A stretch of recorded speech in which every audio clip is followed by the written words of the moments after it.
So I'm going to start from the top and go through. And so to start off with, I'll give you a brief history of our company and where we started from, how we got to where we are. So back in 2013, we founded a company called Phone a Plumber, which was basically an automated call menu for capturing customer leads and sending them to tradesmen via text. So we were kind of in the lead generation game back then, a couple of years ago. Things that we learnt working with tradesmen were that, well, working with the customers on the other end of the phone was, customers don't like automated call menus. That's number one. I particularly don't like them. Tradesmen have an issue with taking payments and can amass bad debts. I think only about 10% of sole traders can actually take card payments, and this is generally to do with the fact that you have to have a trading history that you have to provide to certain card payment providers, I won't name any, and a lot of sole traders who are quite disorganised people, love them to bits, but they're not the most practical and organised people, as the next point says. What we found with the tradesmen that we were working with, that they had a lot of receipts on the dashboard, paper written invoices, verbal quotes, and non-existent accounts. And in small companies where they're electrical or plumbing companies, there were a couple of people actually in the office processing bits of paper, typing them into rather old antiquated systems to actually provide accounts at the end of the day. And we found that leads were manually or verbally disseminated to their workers. A lot of lead generation companies send leads through email and SMS, and there's no kind of central point where an admin person can actually pick up a lead and then go and assign it to their workers. We also found, doing Phone a Plumber, that the lead generation market was quite crowded and rather well served, but tradesmen, and in particular sole traders and small businesses, were not being served, on the software side, other than lead generation. So what we did, because when we provided the leads to our tradesmen, because they weren't very organised, we found that our cash flow wasn't that great because they weren't receiving money off their customers. That we actually started off providing a very small application and a web dashboard for tradesmen to actually take payments via Go Cardless, which is a system that you can ask your customer to put in their bank details, their bank number, their sort code, and this takes money out of their account and actually pays it to the merchant. So I think about 18 months ago, we pivoted our business and started developing SmartTrade App. And it's really been put together as a one-stop solution for tradesmen. So working with all these guys, we took all the feedback from them and the experience with working with tradesmen to create SmartTrade App 2.0, which was a step on from SmartTrade App 1.0, which was a Django app wrapped for the Android and a very small iPhone app with a web dashboard. So where we are now, we're on SmartTrade App 3.0, waiting to do 4.0 with Couchbase integrated. But we're actually backed by UK tech and public market investors such as EC1 Capital, Zeus and Novum. Our target users are not just plumbers and electricians as it was before, but now a wider scope of people, anyone who's a mobile worker, sole trader and a small business owner. We also pivoted in terms of the way we actually market our product. We decided not to be wanting to market our product solely to all these different sole traders, but actually go after partner deals with people who've got already all these SMEs and sole traders signed up in their own organisation. So, as I said, SmartTrade App 3.0 is available on Google Play, Amazon, iTunes, and www.smarttradeapp.com. So, what does SmartTrade App actually do? It actually gives people secure instant card capture with a smartphone or tablet. We don't use dongles that you see people stick on the end of the phone.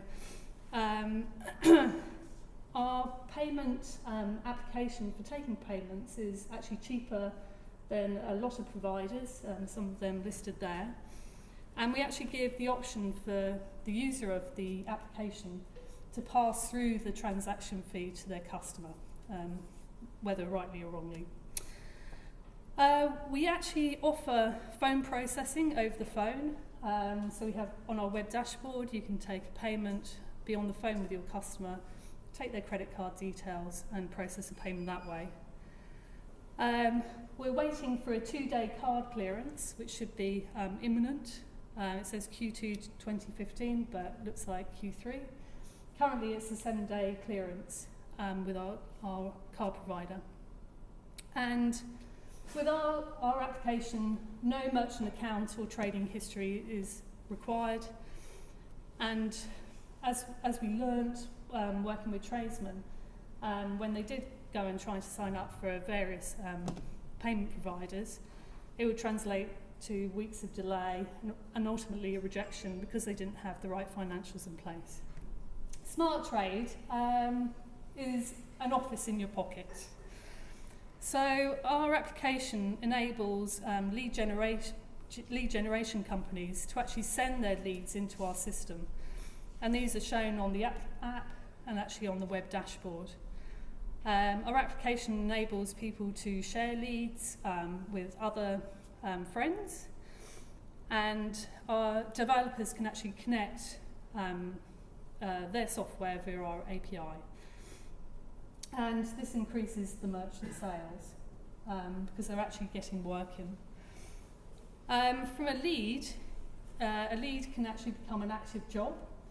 So in our system, when a new lead comes in, they can actually phone up the customer and book a plan a visit or send a quote and so forth. And if that quote is accepted, then it becomes an active job.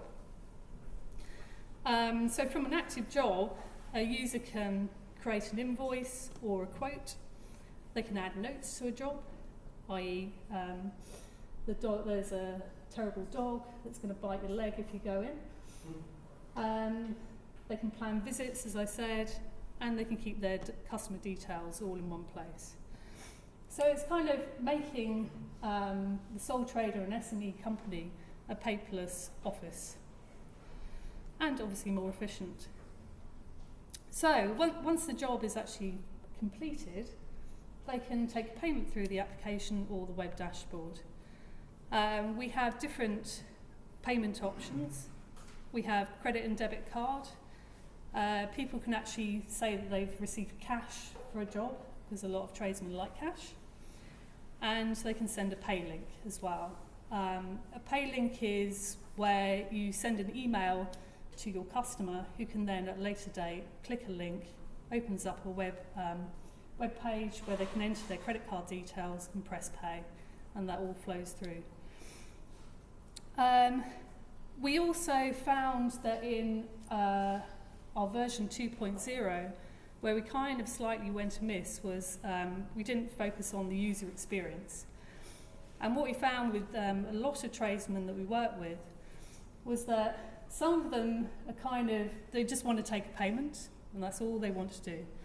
Whereas others, especially in the SME space, want to have nice detailed invoices, good quotes, and have a lot of information available to the customer.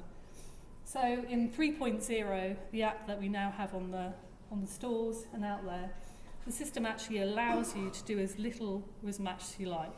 So you can take a quick payment, or you can go really into depth, create invoices and such like. And the last piece of the puzzle is really, once you've taken a payment, the invoices that you create through the application can easily be sent through to your accounting package, which is something we're working on now. We have a CSV file that you can download, but we're actually linking up to a number of accounting packages such as Xero using their APIs. So there's a button where you can press, and all your all your invoices are uploaded into those accounting packages. And as I said, we now have pivoted to co-market our application through a number of different channels, including training colleges. A lot of people in the that space, they're looking for, they don't want to manage their paperwork, they want to have it very lean. So it's a new efficiency for them, but also their accountants who don't have to have a pile of invoices that they have to type into their accounting package. So what we're trying to do is make the whole process for an SME and a sole trader to be straight through processing from the lead all the way through to the accounting package and taking all the paper away. So this provides you with an overview. So we have job lead generation, card readers and payments, and kind of admin, CRM, where you keep your customer information in your accounts. And SmartTrade neatly bisects all three of those industries. So currently we use Python Django for our web application. And as Django is closely developed with MySQL Server, we started off with MySQL. We use Celery for time-consuming operations, sending emails, push notification with RabbitMQ as the back end. We use Pusher.com currently for dashboard notifications and Pass.com for mobile notifications. We have an API, as I alluded to, and we use TastyPie, which is a Django package for creating that. And that's used mainly in our mobile applications. Our API is a RESTful API, and it's JSON via HTTPS. We're using AWS, but only SES for the email service. And we have started using DigitalOcean servers, but we're thinking of switching back to AWS due to the efficiency it gives us with our Couchbase cluster. We use Ansible for deployment to multiple services, and we write native applications for iOS and Android. And before we used Couchbase, we used data models, and our data was kept in memory rather than in a database, which was why we wanted to switch to Couchbase. And Elasticsearch for text search throughout the database. We currently use Twisted for additional handling of documents coming from mobiles. Actually, this is what we use now. We used to use Twisted for APNS and notifications into the mobile devices, but this has changed, and we use that for handling documents coming from mobiles using the API _changes for Sync Gateway. And this is what we use to guarantee unique job and invoice numbers, because that's very important for our system that there's a unique job and invoice number. And the process is supported by supervised and is restarted in case of disconnection. So those are our main technologies that we use now, and this is why Couchbase. After all, we've got our app up and going, people are using it, and they love it. So I hear. So, as I said, we pivoted not only our company, but the way that we were actually going to market our company. So going from trying to sell it to every single end user to actually going to negotiating deals with partners. And our CEO and main hustler, Kels van Schreven over there, we said we've done a fantastic job on the development side, but we'd love people to actually use our system. So Kel went out and negotiated a number of deals with us, which was fantastic, but also gives you gives us as a CTO a bit of a nightmare when we think we're going to grow organically to then having rather large numbers on the books that we've got to cope with. So from our standpoint, because we are a very small company, we were only 4 or 5 developers. What we didn't want to do was be too heavy-handed on recruiting admin DBs into our company. And so Couchbase gave us the opportunity to scale up very quickly and be able to replicate our database extremely efficiently with a small group of developers. So nice numbers there, but gives you a bit of a headache. So we had elastic scalability in conjunction with global deployment. As I said, it's easy to add new nodes in different geolocations, which are then seamlessly synchronized. Very fast replication. So the killer feature for us was data mobility. So I think I was up in the Lake District with my father-in-law's birthday, and I couldn't get a signal anywhere. I had to go out of the house. I didn't even have Wi-Fi in the house. I had to go out of the house, go into the nearby lay-by even to get a phone signal. And it kind of struck us then that the man in the van who's going around, who wants to update their invoices, add costs and so forth, it was going to be extremely difficult for them to do that in a low network coverage situation. So this is why we added Couchbase. And the added bonus is that we get real-time updates pushed to mobile applications. So if someone changes something on the web dashboard, it's instantly shown on the mobile device, which is great for our next rollout, which is multi-user application, where people are assigning jobs and go straight to the mobile application. So yes, my app is alive, no more pull to update and progress bars, which is fantastic. And as a side product of using Couchbase, we've taken all our back-end calculations off the server and actually put them on the front end.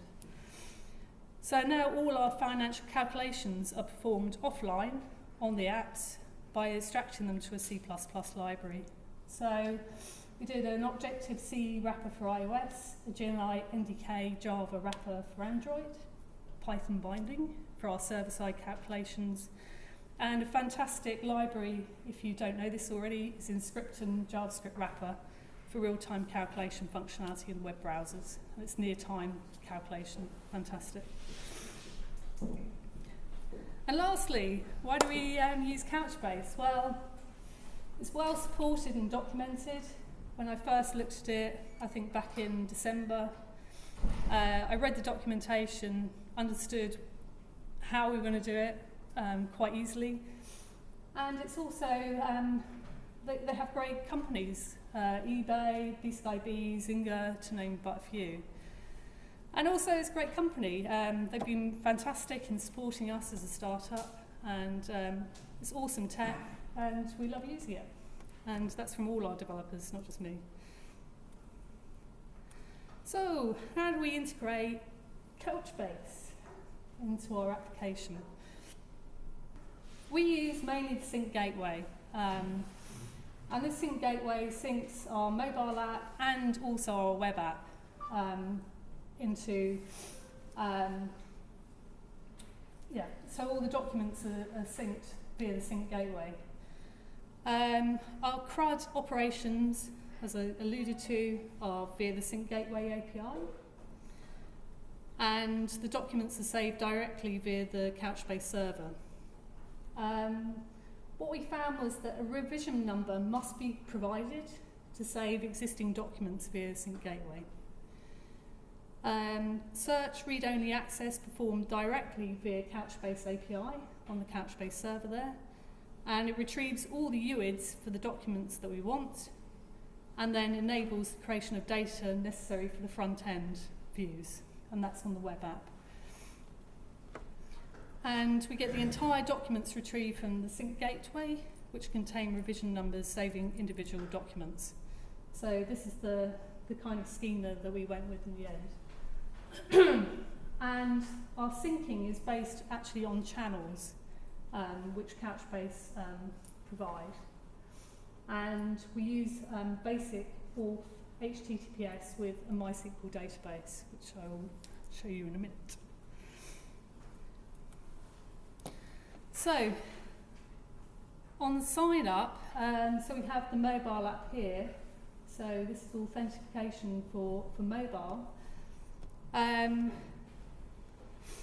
When someone signs up, they create a web app user record in MySQL.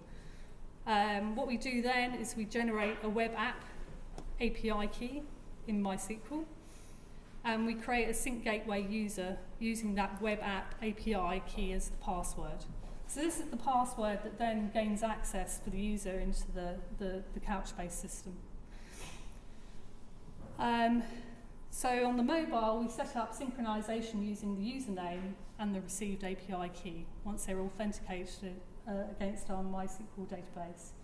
And what we do when they signed up is we wait for the synchronization of all the user documents from Couchbase, and especially our account document, which gives the account UID, which we append to job documents, which we'll see later. So later when someone signs out and then signs in again, we actually authenticate against the MySQL. We check their credentials, their login, their password using the MySQL database, and we return the web app API key, which then allows access to the sync gateway. Again, we set up synchronization using username and received API key, and we wait for all the documents to come in to the mobile device. So you must be asking, why do we still use MySQL app to authenticate?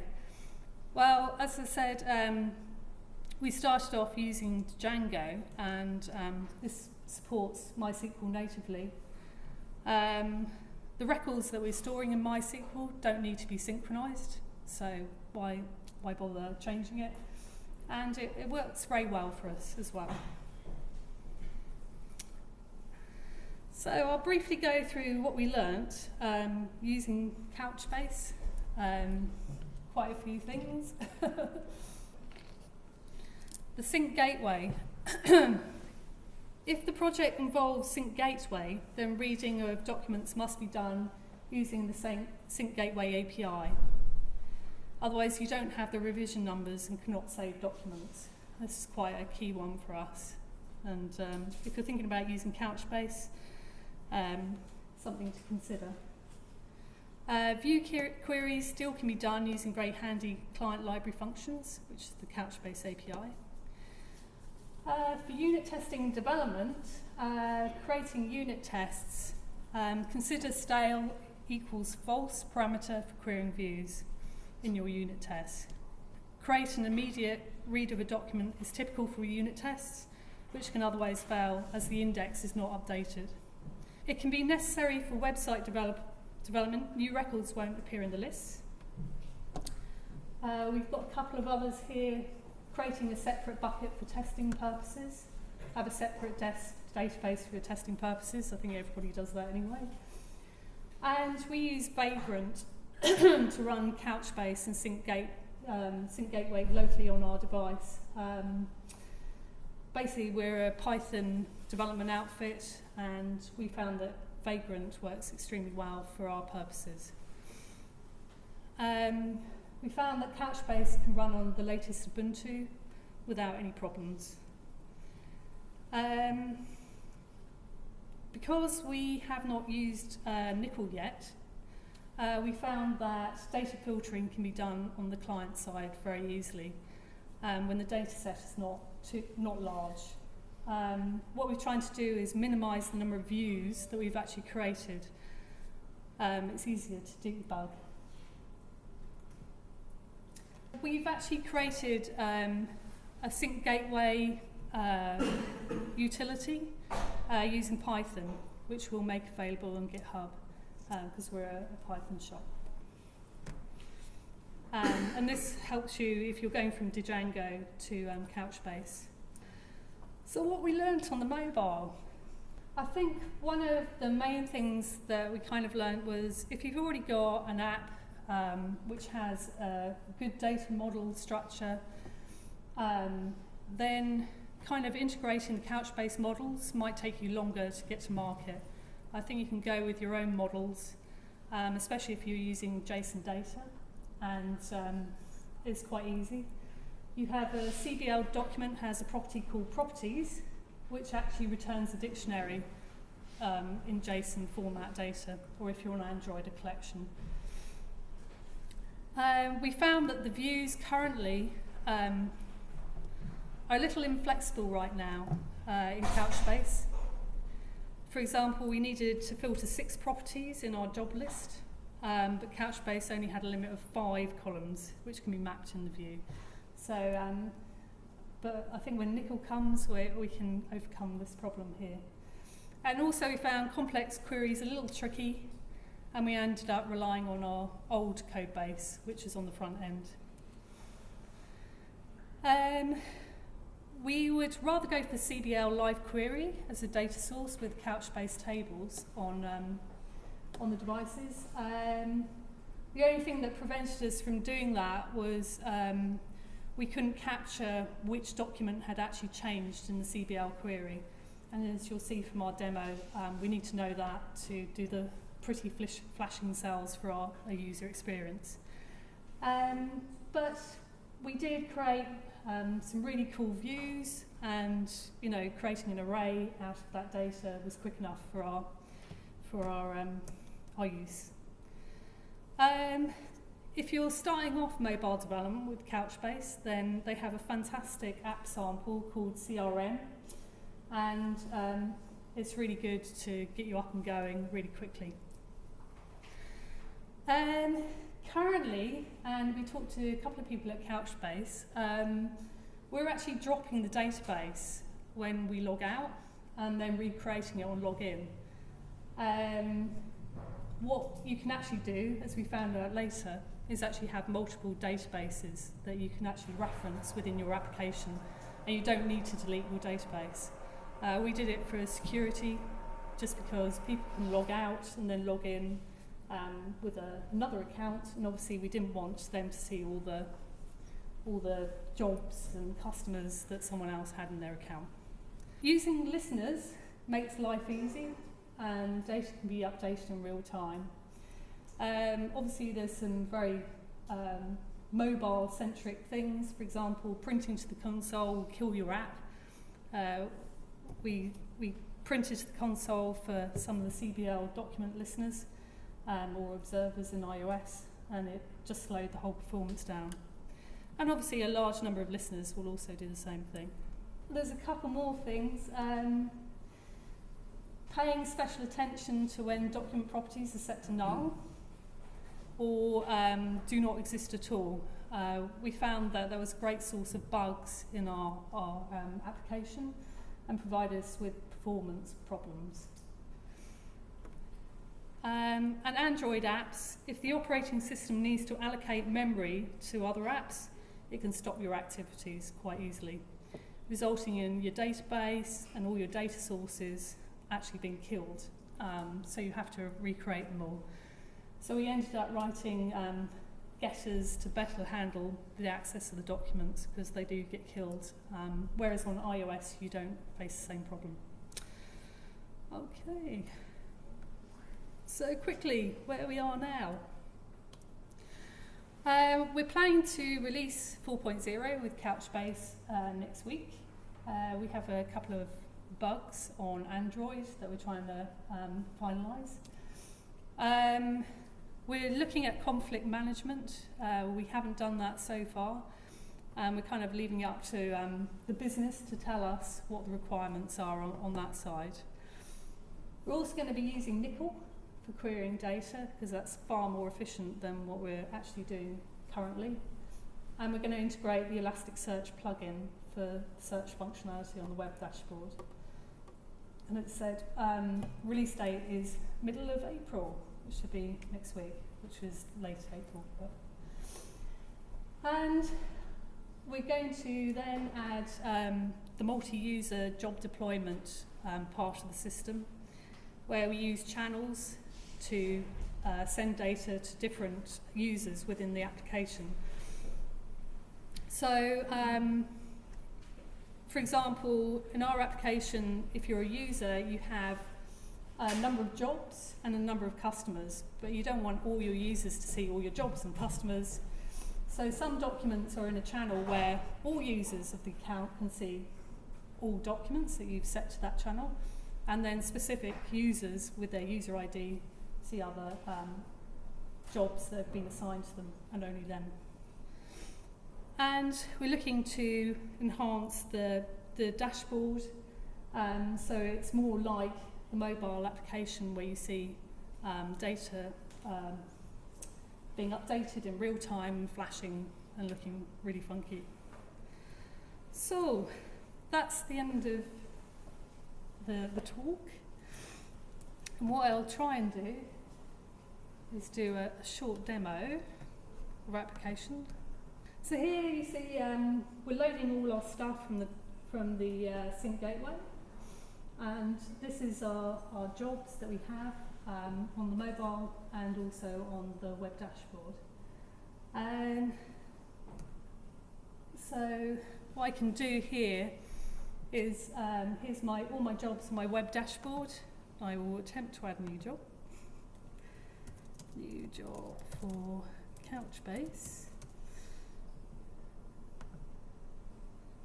which will, as you can see, it's updated on the iPhone.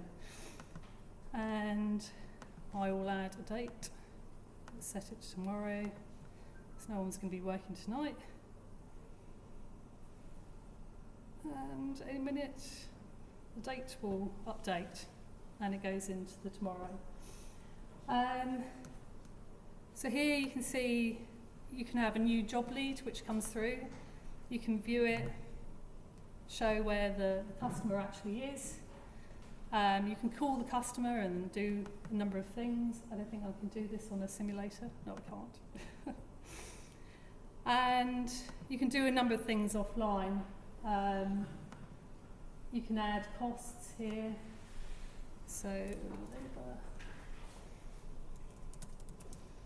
and 10 and 1. We'll save that cost. Oh, and I've got breakpoint, which is very clever of me. And so forth. And if I go back, for example, then you can see all your customers. You can add notes to your customer. You can find the larger map, see all your jobs, the payments for that customer. You can edit the customer, and so forth. You can add a note. Add a note. Now we'll add a note. You can take a payment. I'm going to attempt to take a payment. It's on the simulator. So if I put 100 in here, and this consumable line is where you can actually add the transaction fee, which you pass through to your customer. So if I continue here, I've got another breakpoint. Okay. And I continue on to take a card payment. As you can see, I've been debugging it today. Right. And this is when you'd give the application to your customer, who would then accept the job if they were happy with the goods and services. And I've got another breakpoint. There we go. Press continue. So we actually use a piece of software that you can actually scan the card in, so you don't have to type anything. But obviously I'm on a simulator, so I can't do that.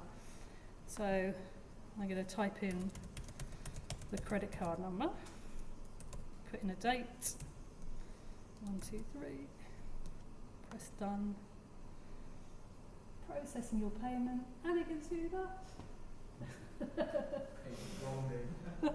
The demo from hell. Flying pig over there. So once you've taken the payment, that shows up on your main screen, and you can take part payments with our application. You can pass through the transaction fee and so forth. And this button here, you can actually take a card payment straight through here. So you can be on the phone with someone, so new payment, save us new job, continue, put in an amount, let's continue, and again you can put in your card number, 10, 2016, and it will process your payment.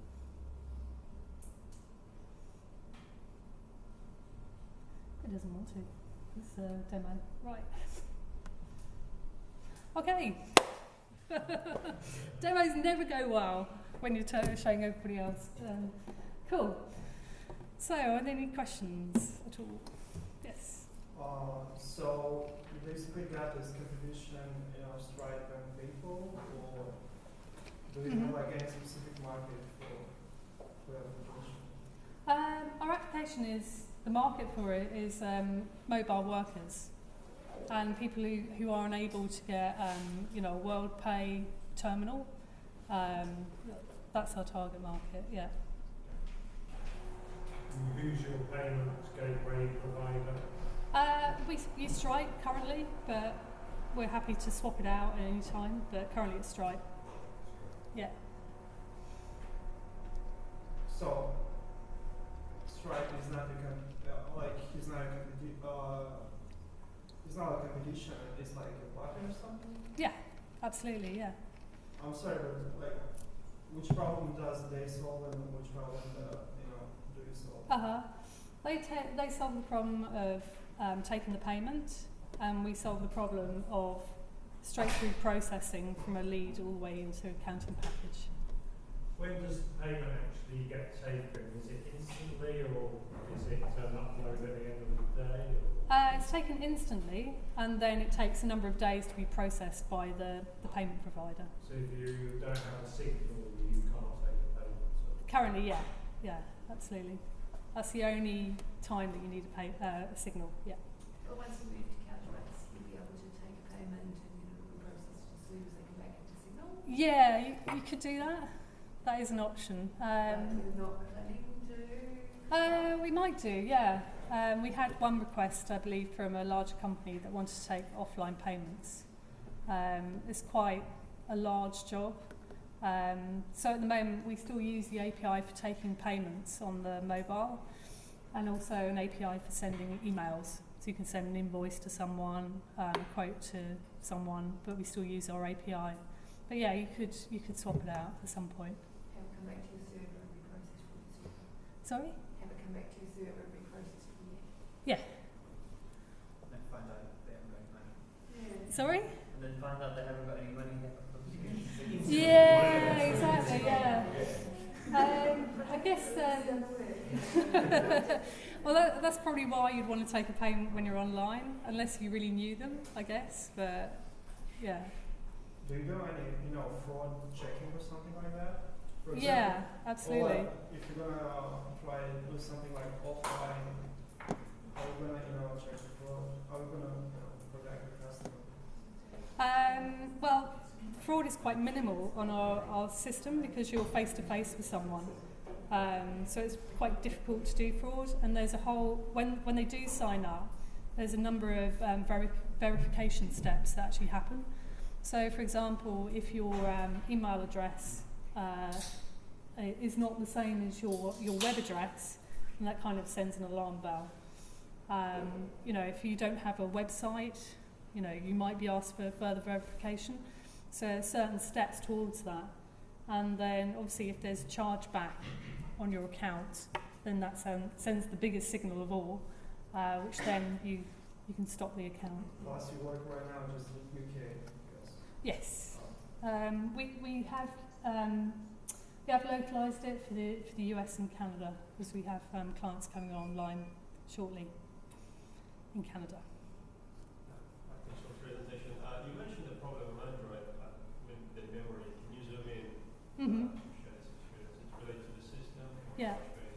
that system.